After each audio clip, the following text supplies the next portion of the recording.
Alhamdulillah, wassalatu wassalamu ala sayyidina wa maulana Muhammad Rasulullah wa ala alihi wa sahabatihi wa man tabi'a sunnatahu wa jama'atah min yawmina hadha ila yawmin nahdah.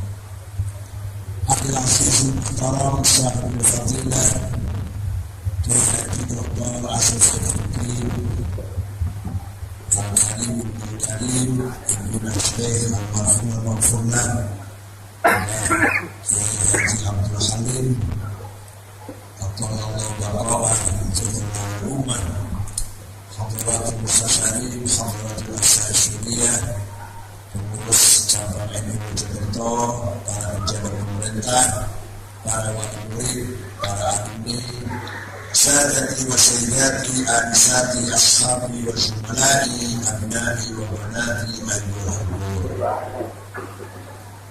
Saya ikut senang, bersyukur, ikut merasa bangga, besar hati melihat perkembangan pesantren Amanatul Ummah yang sangat luar biasa.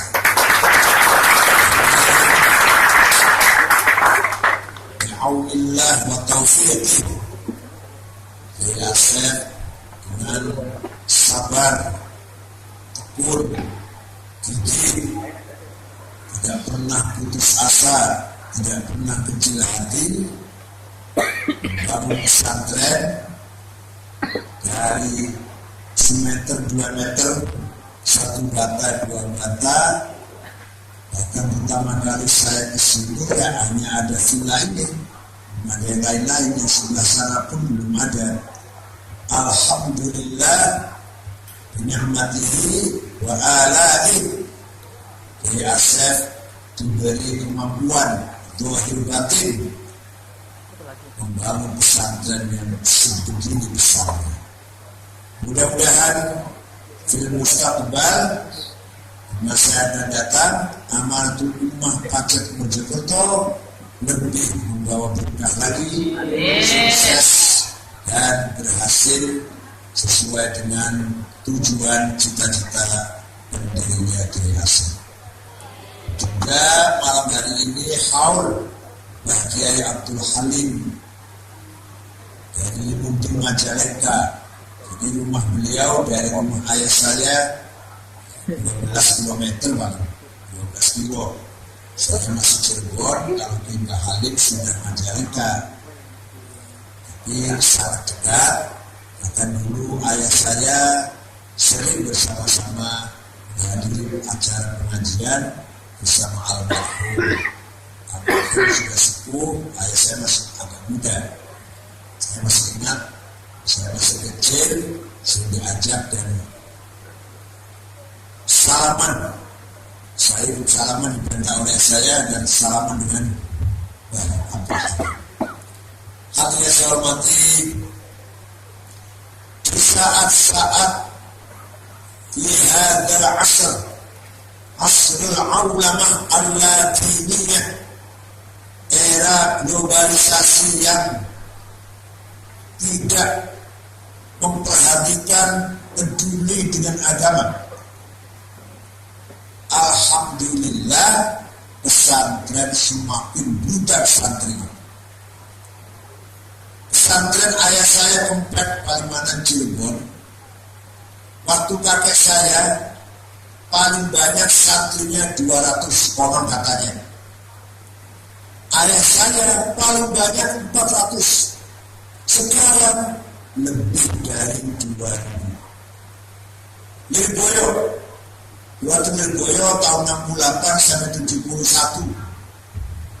Zaman Mbah Marzuki, Mahfuz Halim, 2.500. Saniki sampai 15.000. Ini menandakan bahwa innama yadullu ala anna pesantren qad qama bidawrin muhim fi takwin akhlaq asy-sya'b. Pesantren telah terbukti dengan nyata, tidak bisa dipungkiri peranannya membangun karakter bangsa, jati diri bangsa, atap kepribadian bangsa, sehingga bangsa yang bermartabat Indonesia dihormati bergengsi oleh bangsa-bangsa lain karena akhlaknya, karena budi pekertinya, karena karakternya. Nah, dibangun oleh pesantren. Betul? Silahkan di kalangan kiri kita kufur, fujur, maasi, munkarat. Itu kata Mojokerto ke Jakarta dulu. Jakarta kanan kiri semuanya udah maksiat, kekufuran, jogetan, mabok-mabokan, judi, narkoba, sindikat dan narkoba, seiringnya mancung, cantik, kecanduan, seiringnya pesek, ireng, bunder, gembrot, kecanduan, si pinter, profesor, doktor, hotel, sin buta huruf kata, anggota DPR, bupati, hotel, hakim, jaksa, ketua Mahkamah Konstitusi, Akil Mukhtar, di lacinya ada ganja. Tentara Dandim Makassar ketahuan pecandu narkoba. Polisi yang sebenarnya pemberantas narkoba tugasnya malah jadi bandar narkoba. Kombes Ikhwan belakangan deh, yang lain juga banyak. Antara lain Kombes Ikhwan dari Polda Sumatera Utara. Kanan kiri maksiat kabeh, kanan kiri ingat akhlaknya. Insya Allah di pesantren tetap menjadi kapital bangsa, modal bangsa yang sangat berharga karena bangsa yang berkarakter, bangsa yang berakhlak. Kita semua tahu apa dongengnya Nabi Musa. Kita dengan dongengnya apa, kadang pelajaran apa yang diambil dari dongeng, kadang belum paham. Fir'aun memerintahkan tentaranya agar membunuh bayi laki-laki yang baru lahir sekitar 1 minggu 3 minggu lah, masih bayi 1 minggu 3 minggu, dari kalangan Bani Israel turun karena nanti akan merobohkan, menghancurkan kekuasaan Fir'aun menurut dunia. Tentaranya operasi. Setiap ada orang Bani Israel yang punya bayi baru lahir umur 1 minggu 2 minggu, pakai ini apapun. Musa lahirnya di saat itu. Lalu gawat-gawatnya sweeping operasi. Nabi Musa dilahirkan bayi laki-laki dari kalangan Bani Israel. Akhirnya oleh ibunya pasrah kalau Gusti Allah dihanyutkan di sungai Nil. Ada keranjang dihanyutkan sungai. Gusti Allah udah ngatur minggir. Pas minggir, keluarga istana termasuk istrinya Fir'aun yang namanya Sayyidah Asia sedang mandi di sungai. Ambil keranjang itu, pakai isinya bayi lanang datang, bawa masuk ke istana, lapor pada suaminya Fir'aun, saya nemu bayi laki-laki ganteng banget, kasihan kita pelihara. Fir'aun nggak tahu kalau ini dari Bani Israel apa bukan, nggak tahu kan, dari sungai. Ya udah, ya. Ringkas cerita ini. Musa bayi sampai Musa dewasa dipelihara oleh mar'atun sholihatun mu'minatun abidah. Jawab ini oleh seorang perempuan mukmin beribadah soleh. Padahal Nabi Musa itu uripnya jauh istana Fir'aun sejak mulai tamis, sejak mulai matanya mulai paham. Yang tidak Nabi Musa kekufuran Fir'aun disembah, Fir'aun disujudi, kefasikan, kemungkaran, tiap malam jogetan, perempuan telanjang, minum-minuman, mungkarat maksiat. Tapi karena Musa dididik oleh mar'atun sholihatun abidah mukminah, jadi kafir boten Nabi Musa. Jadi tukang mabok-mabokan boten. Jadi tukang judi boten. Demikian pula kalau kita anak-anaknya dititipkan pada pesantren Amatul Ummah, Wilboyo, Kuntimawadah, Sejak NU, pesantren NU. Insya Allah anak panjenengan silakan kanan kiri maksiat, silakan kanan kiri ganja, narkoba, ekstasi, sabu-sabu. Anak panjenengan insya Allah seperti Nabi Musa yang dipelihara oleh Sayyidina Asli. Urip nang jerone kekufuran, sekali cilik jerone kekufuran. Mulai tamyiz, mulai bisa berpikir yang ditonton kekufuran, maksiat, mungkar. Tapi selamat dari itu semua berkat mau diopeni, dikeloni, dibimbing, dididik, dibesarkan oleh perempuan yang solehah. Demikian pula putra panjenengan kalau dia masuk pesantren hidup di tengah-tengah maksiat, hidup di tengah-tengah mungkar, hidup di tengah-tengah ganja. Itu kan Mojokerto membayar sidik ganjanya, pelajaran besidik. Jakarta luar biasa. Anak kita kalau dari masuk ke pesantren hidup dengan ganja, narkoba, judi dan seterusnya, kriminal yang lain. Ada orang Jakarta mau doakan anak itu buat target supaya alim buat sementing waras selamat. Bapak ini pengurus pondok laporan, Pak, putra panjenengan itu nakal, betul ngaos, salah pupuk. Dia aja Bapak sebentar di sini, Pak. Putra panjenengan itu dedek, orang itu dedek, ngaji bisa-bisa, orang iso-iso diulang. Oh apa-apa, sebentar ojo ketularan, mungkarat, maksiat, akhlak yang rusak. Alhamdulillah, pesantren ila hadis sa'at ma yazalu yaqumu bidawril muhim wa khatir wa azim. Pesantren masih memegang peran besar yang luar biasa menyelamatkan putra-putra bangsa, menyelamatkan anak-anak bangsa yang akan menerima kepemimpinan tanggung jawab di masa mendatang. Amin insyaallah. Sematan jasa ulama kalau hadirin.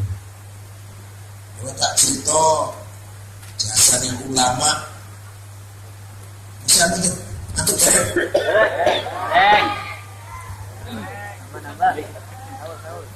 bahwa domain beberapa ulama yang jasanya besar. Satu, Imam Syafi'i. Siapa? Imam Syafi'i. Imam Syafi'i siapa? Imam Syafi'i sudah berbahasa itu.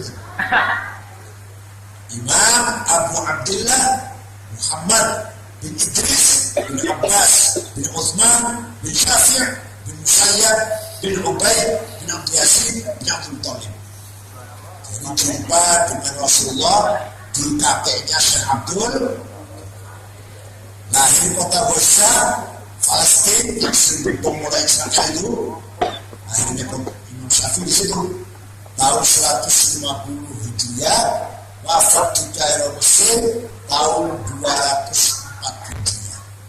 Jadi usianya hanya 54, tua saya 63.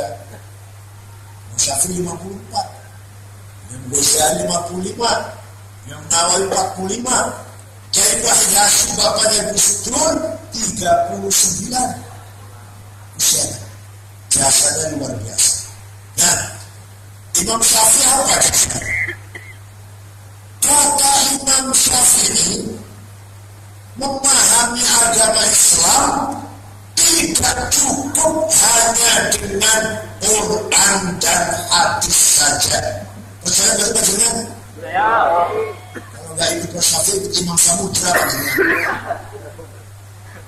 Imam Ghazali.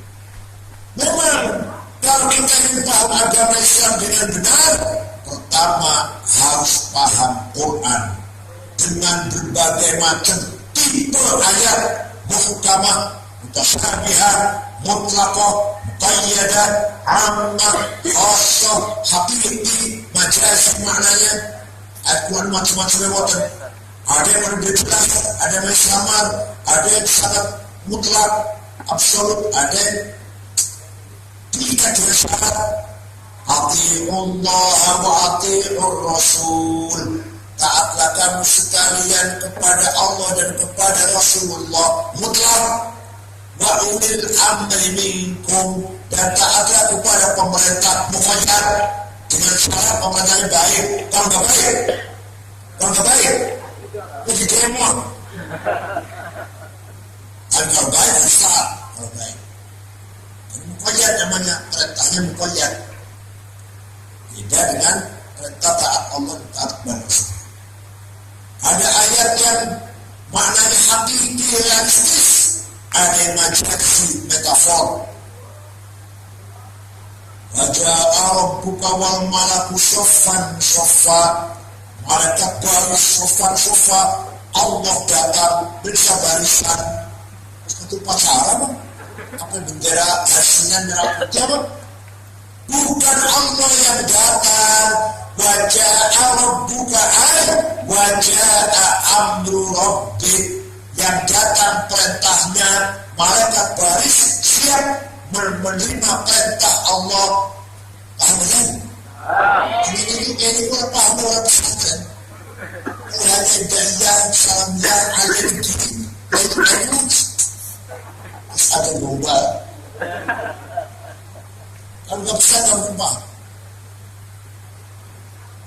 Kullu man 'alaiha fan wa yabqa wajhu rabbika dzil jalali wal ikram. Semua orang akan mati kecuali wajahnya Allah, mukanya Allah. Ya bukan muka mas, yatuhu, yatullah fawqa aydihim. Tangannya Allah sadura, tangannya kafir. Ya bukan tangan. Qadratuhu ar-Rahman 'ala al-'arsy istawa. Allah duduk nunggu orang-orang di atas. Duduk kelas eksekutif pesawat apa? Bukan istawa, bukan duduk. Istaula, menguasai alam ini sejak aras sampai akhir yang paling kecil dari alam ini. Paham Quran ayatnya sakmono macam-macam belum cukup. Harus paham hadis. Hadis pun ada 4 derajat. Ada hadis mutawatir, marwahu jam'un an jam'in la yuhtamalu fihi kadhib wal khata'. Hadis yang gak mungkin salah, gak mungkin bohong, namanya mutawatir. Ada hadis masyhur terkenal, ada hadis aziz, hadis yang mulia bernilai, ada hadis ahad yang paling rendah, hadis yang rawinya satu-satu. Mustahab hadis dengan berbagai macam seperti itu belum cukup. Akal harus dipakai. Apa? Quran, hadis, akal. Nah akal ini akalnya ulama kumpul musyawarah diskusi mengeluarkan sebuah hasil keputusan, namanya ijma'. Apa? Konsensus. Ada 2 macam, ada qauli, ada sukuti. Ada ulama yang tidak ya setuju, ada yang tidak setuju. Kalau akalnya ulamanya sendiri-sendiri, tidak melalui pertemuan musyawarah, namanya kias. Apa namanya? Analogi. Kias ada 9 macam. Aulawi, burhani, mantiki, jadali, istiqra'i, tamsili, khitabi, syi'ari, iqna'i. Jelas berarti orang.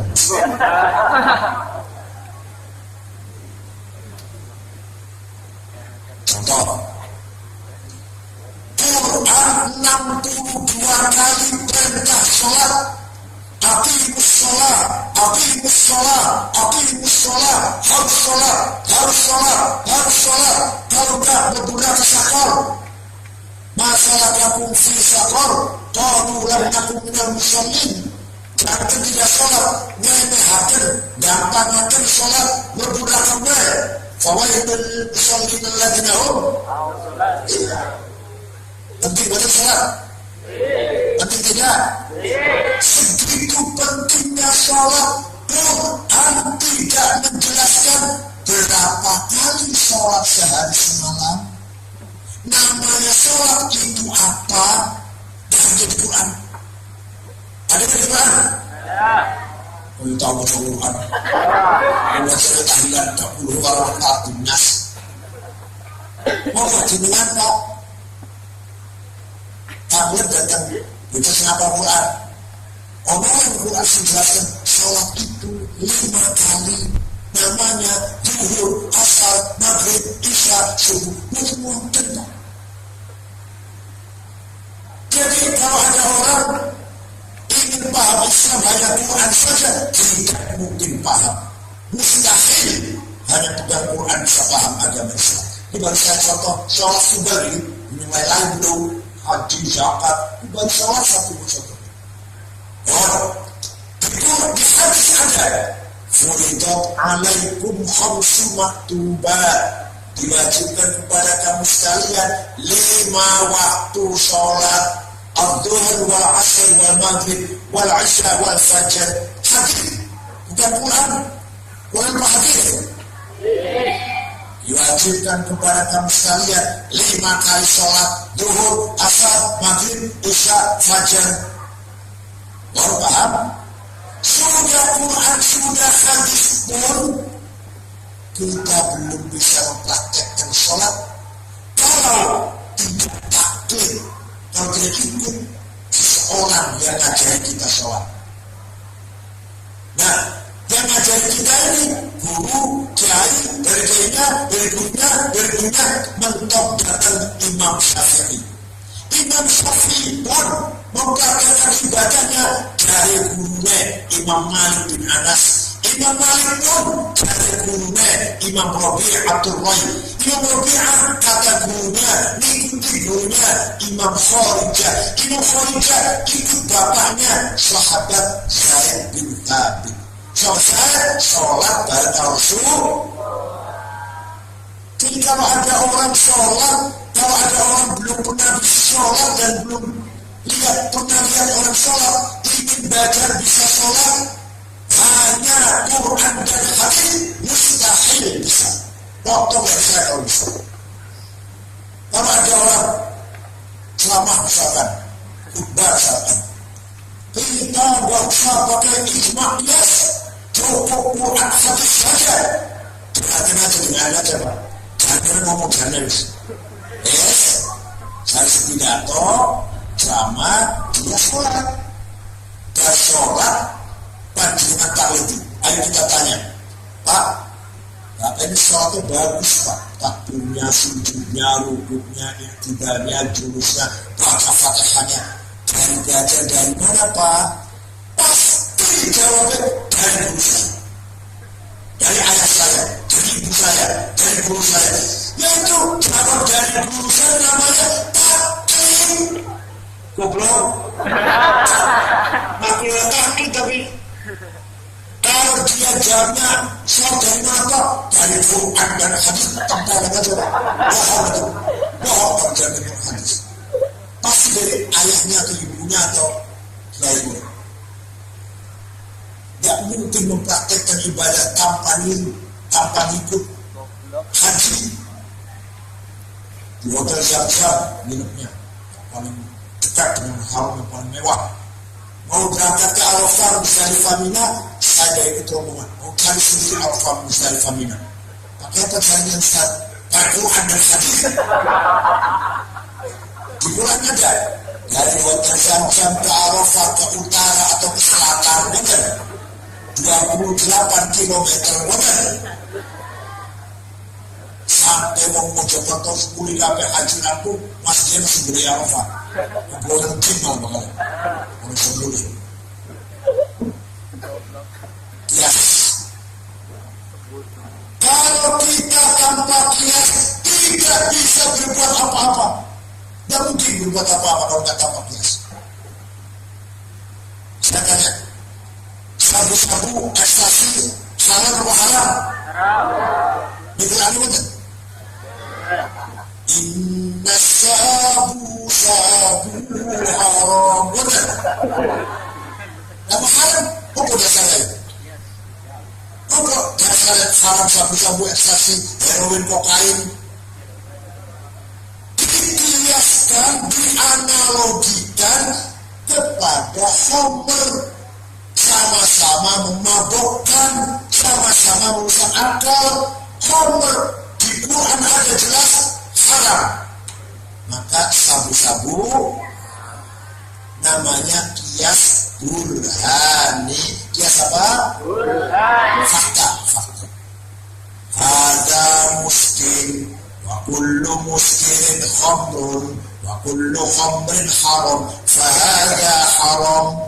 Ini barang memabokkan, setiap yang memabokkan termasuk golongan khamr.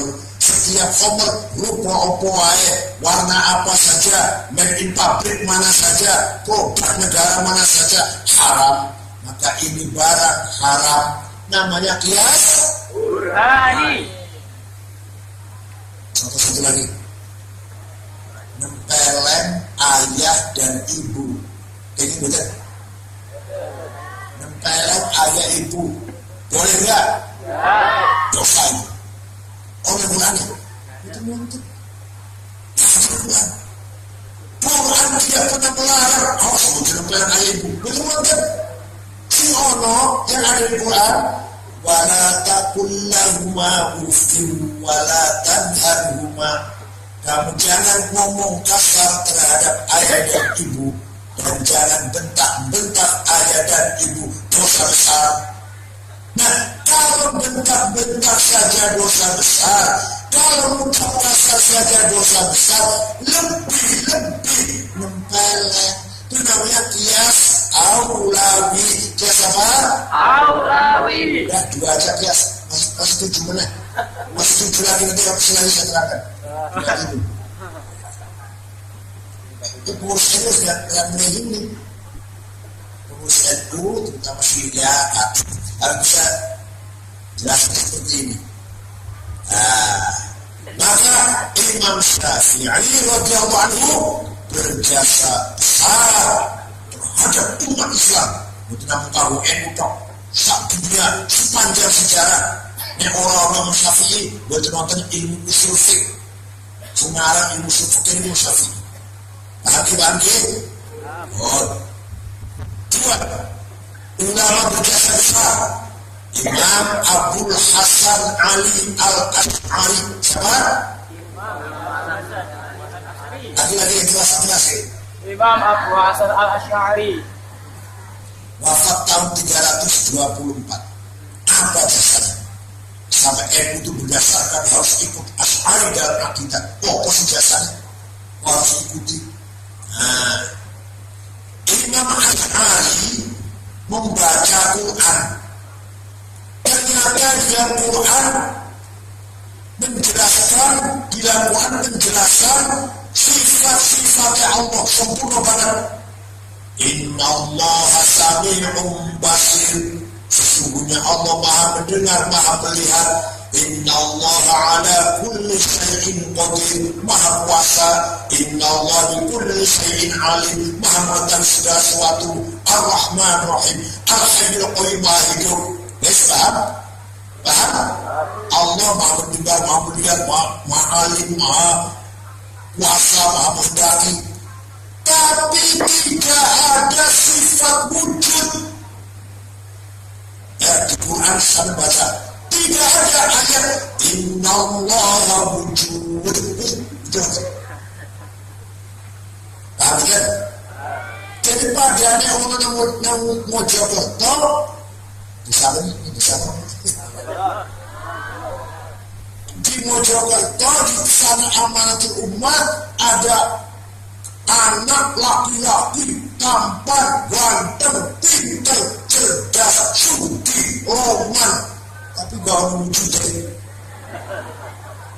Orang satu wadon Amanatul Umat ayu, seksi, kutilan, kuning, tinggi, langsing, rambut terbulat, hitam muda. Tapi orang lucunya iya. Yang sifatnya nyembuhan sebagai bisa itu sempurna banget sama yang basir latifun khobir azizun ghafurun, tapi itu nggak ada. Memang bagi orang yang cerdas seperti filosof atau mufakir, bagi orang yang cerdas memang nggak ada sifat wujud, ya pasti bikin nenek. Orang pisan-pisan sifatnya samiun basirun pasti wujud. Orang pisan-pisan juga sifat hayyul qayyum ya pasti. Tapi kita enggak. Awal-awal pulau kajian, buatnya enggak sampai di situ. Dan cerdasnya enggak cerdas. Kita yang awam kan masuk menengah ke bawah, buatnya kita enggak. Akhirnya ya kita nanti sifatnya sempurna yang lain banyak, wujud tidak ada. Maka Imam Asy'ari berpendapat bahwa sifat nomor satu sebelum putra iradah sama basar ilmu hayat kalam kalau qadir kalau muridan kalau sangan kalau basiran sakti turutan sebelum itu semua dulu itu masalah padahal sifat wujud itu penting banget. Kenapa penting? Kita ini sebenarnya tidak ada, tapi kita ini diadakan.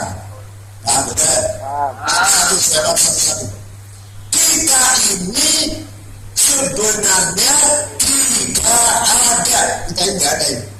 Tapi kita ini diadakan oleh yang ada. Yang ada sebelum kata ada itu ada. Bahkan kita menggunakan lapal ada karena ada yang ada. Kita menggunakan lapal tidak ada karena ada yang ada.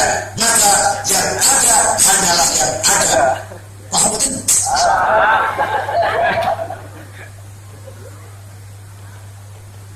Yang ada hanyalah yang ada. Kita ini Tidak ada. diadakan oleh yang Ada. Yang ada sebelum kata ada itu ada.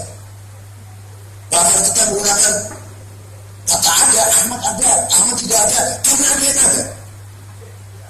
Maka sebenarnya tidak ada itu tidak ada, karena tidak ada itu ada.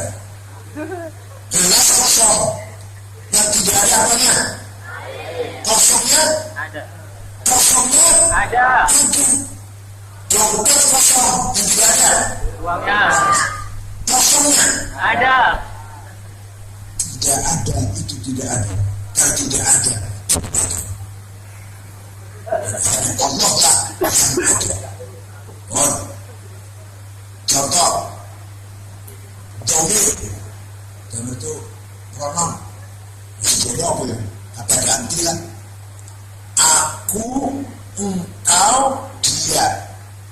Ana, anta, huwa. Gitu ya. Dipakai oleh siapa saja silakan.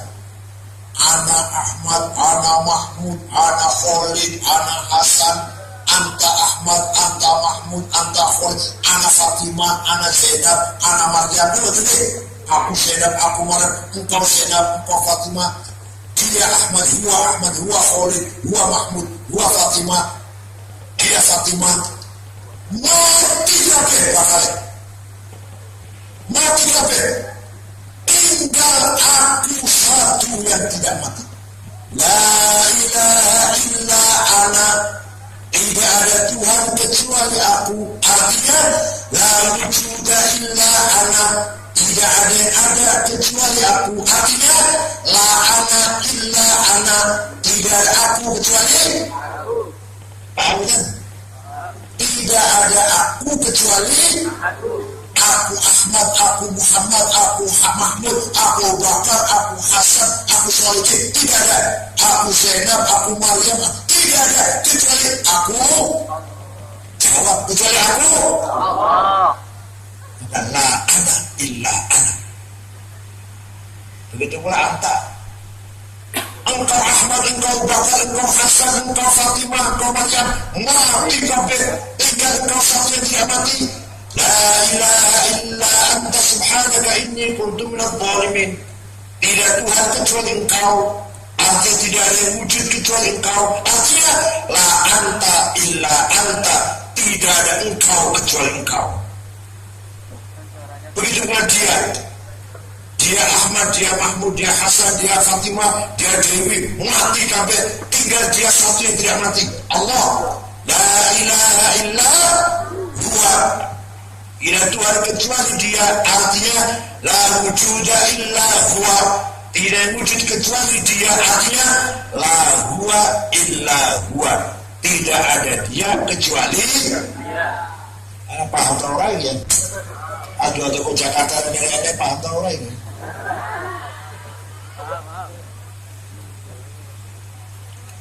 Nah, itu pemahaman dari sifat wujud. Yang saya terangkan tadi itu adalah penjabaran dari sifat. Maka betapa pentingnya sifat wujud bagi Allah oleh Imam Asy'ari dicetuskan dan dijadikan sifat nomor satu sebelum sifat yang lain. Jasa Imam Asy'ari Pak. Ini kan bisa jawab. Alumni Amal Umar sudah jawab kalau ditanya oleh orang Muhammadiyah, HTI, Jihad Islami, tahajir wa takfir, hijrah wa takfir, radikal itu, Wahabi, Salafi, biasanya jawabnya itu biasa itu gobloknya orang waras. Yes, itu jasa Imam Imam Ghazali. Nama lengkapnya Imam Abu Hamid Muhammad bin Muhammad Al-Ghazali At-Tusi. Lahir tahun 450, wafat tahun 505 Hijriah. Muridnya Imam Abdul Malik Al-Juwaini Imam Al-Haramain. Muridnya Imam Haramain. Muridnya Imam Baqillani Abu Bakar Al-Baqillani. Baqillani muridnya Imam Abdullah Al-Bahili. Al-Bahili muridnya Imam Asy'ari. Kata Imam Ghazali, sebelum ada Imam Ghazali, ulama tasawuf kalau ulama syariah sering tukaran.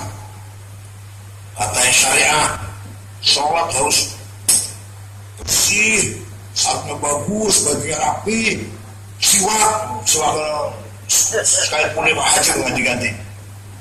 Setiap pulang dari haji, kiblat yang lurus, fatihahnya fasih. Kalau itu nggak sah kalau nggak begitu. Kata yang tasawuf yang hakikat, sholat sepenting khusyuk. Sange delendel betul apa? Aku tahu singlet gak apa-apa. Ambil orang pangguan orang samiak wangi 100 orang apa-apa. Rambutnya kopi malam coklat sampulnya orang apa-apa. Yang penting hatinya. Bahkan beberapa orang sufi menjadi korban daripada fuqaha. Al-Hallaj Abdul Mughith Mansur bin Hallaj Al-Hallaj Husain bin Mansur Al-Hallaj sampai dihukum salib, dipenggal kepalanya, dibakar jasadnya, ditaburkan debunya di Sungai Dajlah karena bentrok antara ulama fuqaha dan ulama sufi. Kalau di Indonesia di Jawanya Syekh Siti Jenar, nama aslinya Abdul Jalil putra Pangeran Danussala dari Caruban Cirebon. Ya saya tidak dari Cirebon, tidak saya Mojokerto lah.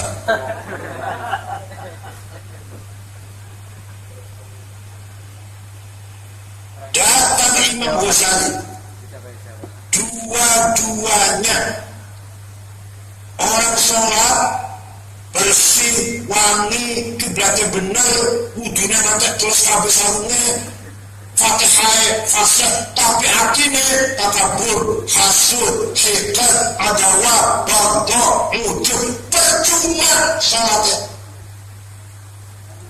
Begitu pula sebaliknya, orang-orang hatinya api, syukur, ridho, qanaah, zuhud, mahabbah, sabar, dan boleh salat. Yang percuma juga hatinya api. Kata Ghazali dua-duanya. Nah, dari situ Ghazali menggabungkan antara syariat dan hakikat. Syariat berikan atap, dan hakikat berikan fondasi. Genteng tanpa fondasi bukan rumah, fondasi tanpa genteng bukan rumah. Gimana? Fondasi itu gimana? Apa? Dasarnya apa yang bisa itu? Nah, Gusti Allah bangun Nabi Musa. Gusti Allah memanggil Nabi. Datang Nabi Musa ke Tur Sinai. Sinai. Ini namanya tulis namanya. Sampai di sana Allah ngendikan, "Fakhla'na 'alaika innaka bil wadil muqaddas wa Musa, lepaskan sandalmu, dua sandalmu, karena kamu berada di jurang yang suci, jurang tua." Kata ahli tafsir Sidohir, yang Musa diperintah nyopot sandal. Kata orang tasawuf, Gusti Allah repot-repot undang Nabi Musa hanya perintah suruh nyopot sandal. Betapa remehnya perintah itu, remeh-remeh banget, gak penting belas. Kata al-tasawuf, bukan sandal, lepaskan hawa nafsu hudubiyah dan hawa nafsu syahwatiyah. Kata al-zahir, ente libas sarungnya. Nah, alangkah itu manesan. Nah, bukan hawa nafsu. Nanti masalahnya. Kata yang tasawuf, masa Gusti Allah hanya perintah lepas sandal, remeh banget, kecil banget masalahnya. Datang Imam Ghazali, dua-duanya. Nabi Musa ketika datang di jurang tua, diperintah melepas dua sandal yang dipakai itu, dan melepas dua hawa nafsu hudubiyah dan syahwatiyah. Begitu pula ketika kita masuk masjid, sandal dua dilepas, hawa nafsu dua pun harus sandal dicopot. Masuk masjid sholat, hasud dan kita kabur ujung hilang kabeh. Pengampar tinggumannya. Boten gogor ujung tinggumnya. Asal dari tinggumannya kan. Baru masih sadar tinggumannya lah. Hasud deh, tak kabur deh. Sudah ada apa itu tinggumannya. Dua-duanya kan. Makanya Imam Ghazali ngarang kitab Ihya Ulumuddin 4 jilid, separuh awal syariat, babul toharo, babul miyah, babul ilmi lima, babul ilm, babul miyah, babul toharo, salat, zakat, puasa, haji. Separuh akhir dibagi dua. Separuh pertama namanya Rub'ul Muhlikat, seperempat akhir namanya Rub'ul Munjiyah. Menggabungkan, mensinergikan antara syariat dan hakikat. Paham ya? Sikat mau. Pengen pahami macam dewe ya? Minimal tahu macamnya. Terakhir, ulama yang berjasa besar sedunia, Kiai Haji Hashim Ash'ari, muassis Nahdlatul Ulama, baik Gus Dur. Apa jasanya? Yang kudu diserahkan ini harus bisa menjelaskan pada masyarakat. Apa sih hebatnya Kiai Hashim kok kudu diikuti loh? Jauh sebelum NU berdiri, jauh sebelum NKRI Indonesia lahir, tahun 14 gitu, Kiai Hashim sudah punya agenda, sudah punya visi misi menggabungkan antara ukhuwah Islamiyah dan ukhuwah Islam dan kebangsaan nasionalis harus jadi satu. Islam saja tanpa nasionalis, tanpa waktunya belum tentu bisa menyatukan umat. Contoh sekarang terjadi ini, Afghanistan 100% penduduknya Muslim, hanya non Muslim satu pun nggak ada, hanya 1%, 99% Hanafi, Nasyabandi, perang terus, ratusan ribu yang mati. Adiknya Presiden Mahmud Karzai mati lagi sholat Idul Adha di masjid, meledak bomnya. Coba, bom di masjid di dunia pasar di dunia bioskop. Irak sudah berapa tahun dari tahun 2002 sampai sekarang lebih dari 1 juta manusia mati. Bom meledak tiap hari. Yang terakhir 4 hari yang lalu 80 yang mati. Terus siapa yang bom diarahkan kepada siapa, tujuannya apa, sudah tidak jelas. Sumpah sudah tidak jelas siapa pembomnya, untuk siapa diarahkannya, apa tujuannya, tidak jelas. Yang penting bom lah. Kenapa? Di Irak itu ada non-Muslim, ada Kristen, ada di Irak. Tapi yang Kristen nggak perang, yang Islam podo Islami, podo Iraki, podo Arabi, hanya beda politik, beda kepentingan, beda suku. Begitu Afghanistan, kenapa? Tidak punya ukhuwah watoniyah. Suriah 300.000 dia mati dan 4 tahun, dan banyak hijrah ke Eropa, lari ke Eropa, ingin selamat ke Eropa, bukan cari ilmu, bukan cari uang. Kalau cari ilmu atau cari uang bagus, ingin menyelamatkan diri, nyawanya. Yang mati di jalan pun banyak. Sudah 60.000 apa yang mati? 60.000 yang mati. Kelaparan, kedinginan, belum tentu diterima oleh negara yang didatangi. Ketahuan ada ISIS, sembuh. ISIS itu yang mendirikan namanya Mus'ab Zarqawi, umurnya 22 tahun, warga negara Jordan, tinggalnya di Israel. Orang tatonnya apa ya? Tato. Wismati. Diganti oleh Abu Bakar al-Baghdadi. Nama aslinya Ibrahim bin Awad bin Ibrahim al-Badri. Ngakunya Abu Bakar al-Baghdadi. Yaman, Sunni dan Syiah yang perang. Antara Sunni dan Al-Houthi Syiah. Sudah 30.000-an yang mati. Udah 2 tahun perang terus. Podo Yamannya, podo Islamnya, beda mazhab, beda politik. Kenapa? Karena tidak punya ukhuwah.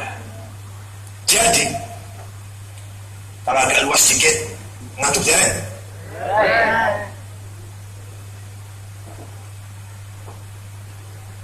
Perdana Menteri Inggris namanya Sikes, dan Perdana Menteri Prancis namanya Picot, sepakat 2 orang. Itu lihat Khalifah Utsmaniyah, kerajaan Islam lagi sakit. The Sigmund of Europe, Al-Rajul Masih bin Eropa. Jadi kekuasaan Khilafah Utsmaniyah lagi lemah, lagi semrawut, lagi amburadul. Ayo wilayah dibagi-bagi aja yuk, dijajah aja yuk. Ya sepakat. Prancis menjajah Maroko, Aljazair, Tunis, Suriah. Inggris jajah Mesir, Sudan, Irak, Belanda, Indonesia, Itali, Libya. Di Turki sendiri ada agen Yahudi namanya Mustafa Kemal Atatürk yang ingin menggulingkan khilafah dari dalam. Di khilafah Utsmani dikeroyok dari luar oleh Inggris dan Prancis, dari dalam ada anteknya Inggris dan Prancis.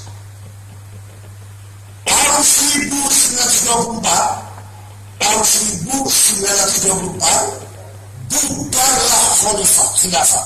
Terakhir khalifah namanya Abdullah Hamid dibuang ke Jerman. Semenjak Sayyidina Abu Bakar As-Siddiq radhiyallahu khalifah Rasulullah sampai tahun 1940 bubar. Panggil utaran dongeng sudah paham.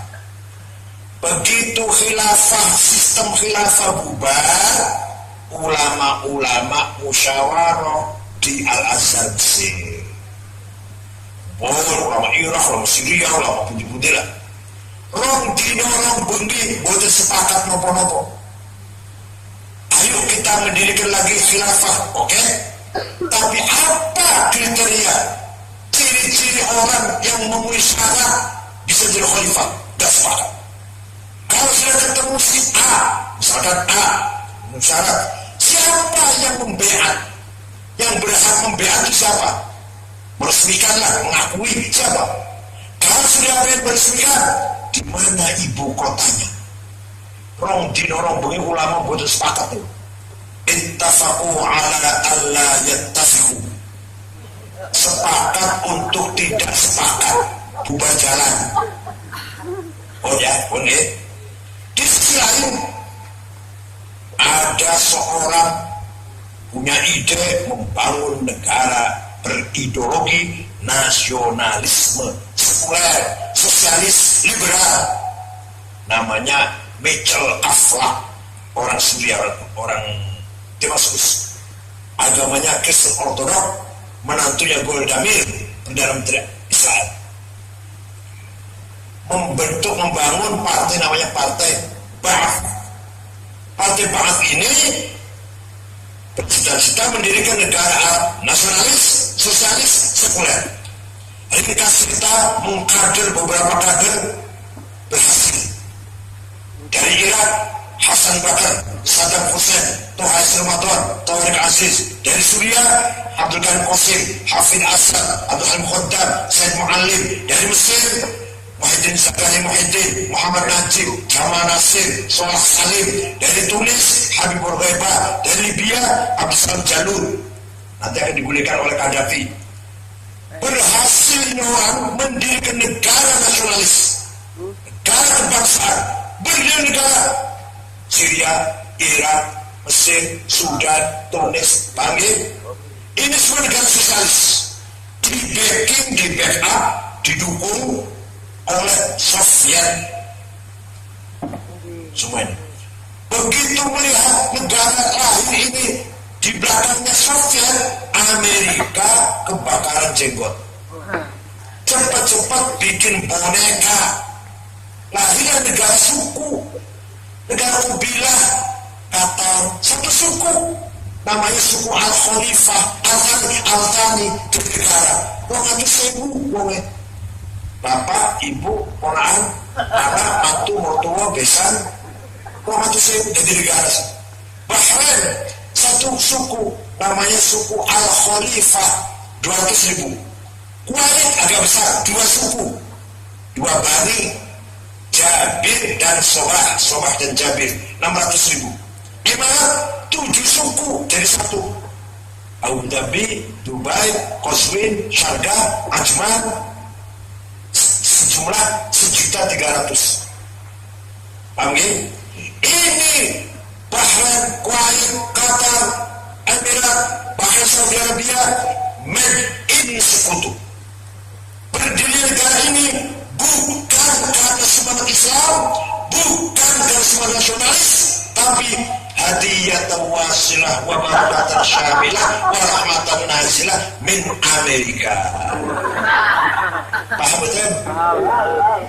Jadi jangan harap kemajuan Islam mengatakan sulit jihad, membela tanah air hukumnya fardu ain, setiap orang wajib mati dalam rangka bela tanah air, mati syahid.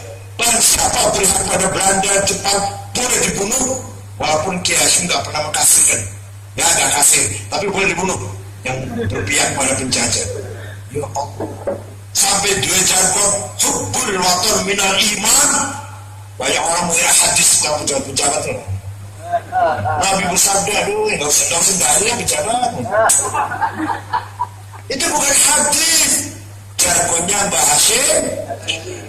Perintah pada Kiai Wahab bikin lagu ya waton, ya waton, ya waton, kubul waton iman, walatakulah himar in hadu ya waton, Indonesia ulwan, biladi ulwan fakhoma, kullu mayatika yauman, ya kokhim himama. Indonesia kebanggaan kami, wahai bangsa bangkitlah. Dan siapa yang datang ingin merusak, ingin menjajah, pasti mati himama, pasti berdarah-darah. Ya Allah, Kiai ini bagi koyono. Hebat betul loh. Timur Tengah betul wonten. Percaya betul kan gua? Percaya betul? Saya di Timur Tengah 14 tahun. 13 tahun setengah lah. Dari tahun 80 sampai 94. Tidak ada, setahu saya, tidak ada ulama mengatakan hubbul watul iman. Tidak ada ulama nasionalis dan tidak nasionalis ulama. Nasionalis pasti sekuler, sosialis, Latini. Yang ulama hanya bicara Islam nggak ada bicara mencintai tanah air, membela tanah air. Maka inilah jasa besarnya Mbah Hashim melalui kiai-kiai pesantren, lahirlah Nahdlatul Ulama. Nahdlatul Ulama termasuk pendiri negara Republik Indonesia. Sekarang ini tanpa NU Indonesia bubar barangkali. Bagaimana tanpa pesantren ini juga bubar. Bayangkan kiai-kiai yang di kampung, ojo-ojo kiasan, kiai kampung, ngajarnya musolanya amis, baunya amis, kolanya asap, jembuknya bocor, tingkalnya sobek, sajadahnya budak, lampunya klip-klip. Coba kiai NU di musola yang kecil itu apa kalau ngaji? Apa yang diajarkan kepada masyarakat? Sedulur, sing akur, sing rukun, ojo dentro, gotong royong, tulung menulung. Pas tantu panennya oleh jadi sabar ya, ojo putus asa, besar hati, jangan minder. Walaupun panen oleh jadi kali ini tetap optimis, barangkali tahun depan jadi. Itu kiai kecil di kampung desa lagi apa yang sedang membangun karakter bangsa, sedang membangun kepribadian watak diri bangsa Indonesia, sedang membangun jiwa-jiwa yang tahan uji, sabar, tegar, kokoh. Jadi kiai kecil daun jasa itu yang berjasa itu umum PBNU dok.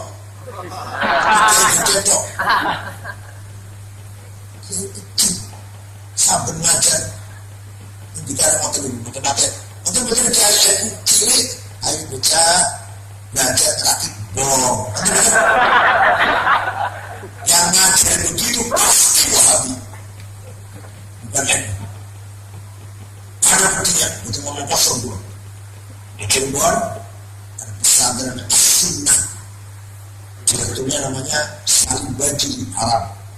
Silakan, belum sementara.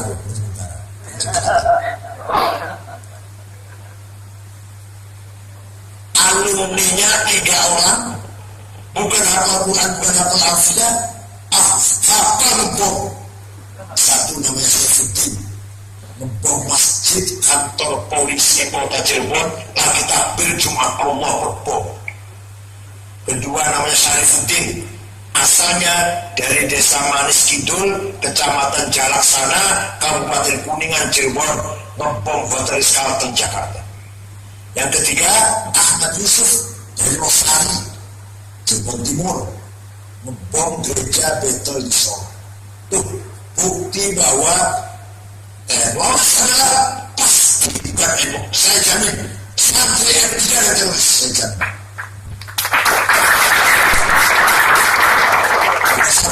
Masyarakat NU gak ada terus, gak usah sakit. Yang kan kayaknya musolanya jadi komputer. Jadi Indonesia bermartabat, bergengsi kalau budayanya, akhlak moralnya tinggi.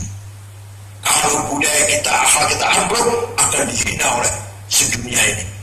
Arab ini, terus terang orang Arab, Islam Arab, sudah gak ada harganya di mata Amerika, di mata Eropa, di mata Soviet.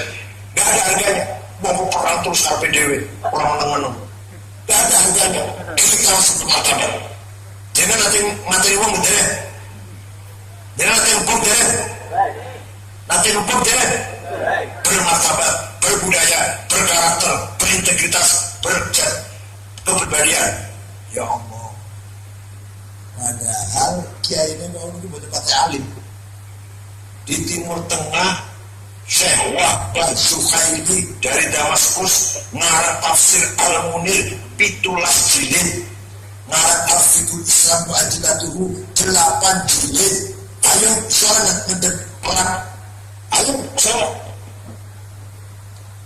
Yusuf Qaradawi, Syekh Yusuf Qaradawi, marang fiqhus zakat, fiqhus salat, fiqhul hajj, fiqhus siyam. Ayo, anda tengok orang kecukulan, itu cantik, alim. Tapi ketika itu tadi itu, macam dua wali-wali, adillatan al-izzatan al-kafirin. Muka-muka orang kafir mulia, orang mu'min. Amin, jamaah. Suruh aja. Ya Ghani, ya Hamid, ya Muhammad, akhbina biharam bil halal. Ya Allah bersihkan haram. Malas. Imamin doa ni tayo apa bocor. Allahumma salli wa sallim. Ya Muhammadullah wa hamra. Allahumma warhamna. Anda itu akidah. Kalau ayatnya laki-laki Allah filahu warham. Kalau perempuan Allah filahu warham. Itu apa itu? Allah filahu warham wa Muhammadullah warhamna. Macam tapi kiai modern al ilmunya koyo ngoten niku masih mengajarkan rakyatnya, masyarakatnya, sekitar muridnya untuk berakhlak, bermoral, berbudaya. Diikuti di tengah. Oleh karena itu, ulama fungsinya dua. فَلَوْلَا نَفَرَ مِنْ كُلِّ فِرْقَةٍ مِنْهُمْ طَائِفَةٌ لِيَتَفَقَّهُوا فِي الدِّينِ وَلِيُنْذِرُوا قَوْمَهُمْ إِذَا رَجَعُوا إِلَيْهِمْ لَعَلَّهُمْ يَحْذَرُونَ. Ulama itu dua tugasnya. Satu, yatafaqahu fid-din, mendalami, memperluas, meningkatkan, mengaktualisasikan pemahaman agama. Terus sekolah ilmu, melalui pendidikan pesantren, kajian-kajian. Tapi tidak cukup hanya alim, tidak cukup menjadi fakih, fuqaha, harus waliyundiru qaumahum, mendidik bangsanya, membimbing rakyatnya, mengarahkan bangsanya. Paham betul? Nah, di Arab sana yatafaqahunya maksimal, waliyundiru qaumahnya nol. Yang Indonesia kita lihat yatafaqahu kurang sedikit. Tapi insya Allah waliyundiru qaumahnya maksimal. Jadi kalau kita ingin alim tafsir, hadis, fakih, ilmu Islam, ayo sekolah, belajar ke Timur Tengah. Maroko masih aman tuh, Sudan masih aman tuh, membuat tulis masih aman. Jadi kalau kita mau ngaji ke sana nanti alim, kalau nggak ke sana nggak kurang alim kalau nggak ke sana. Gus Dur juga dari Timur Tengah, Gus Mus dari Timur Tengah, Pak Presiden juga dari Timur Tengah, aku dari Timur Tengah. Tapi ulama Arab kalau ingin bisa membimbing masyarakat, membangun masyarakat, biarkan nanti jadi ulama.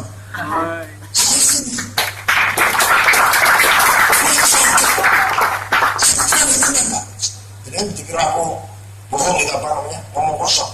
Ulama Arab sing alim-alim boten saged membangun masyarakat supaya akur, boten saged.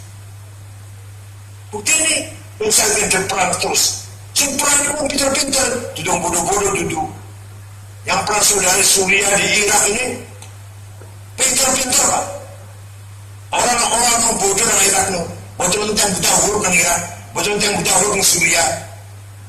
Kalau di Yaman barangkali masih ada yang banyak yang buta huruf kalau Yaman. Suriah, Irak negara maju. Pintar-pintar, laku perang terus.